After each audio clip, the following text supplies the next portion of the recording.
Xotin, nimang turdimi? Nima? Ha, nimang borki, shu turdimi deyapman. Nima tushuntirib gapiring, nimani ma'lummasdan? Bu yerda yotibdi-ku nimang. Ana shu turdimi deyapman, ana. O'g'limmi?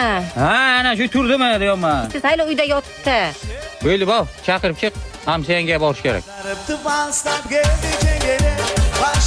Assalomu alaykum, keling, yaxshimisiz? Nimangiz yaxshimi? Tushunmadim. Nima meni ishim seni? Menga qarang, eringiz yaxshimi deb so'rayaptilar, ibi. Shuni to'rasa bo'ladi-ku. Kim?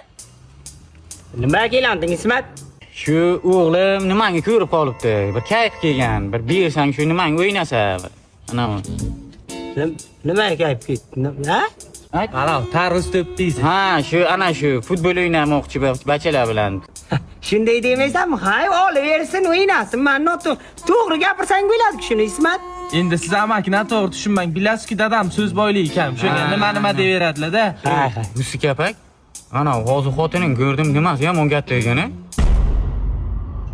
Tushunmadim. Nima deysan sen, Ismat? Sen og'zingga qarab gapir. Menga qarang, darrov xotiningiz dadam murdi, qo'li katta ekan debdilar.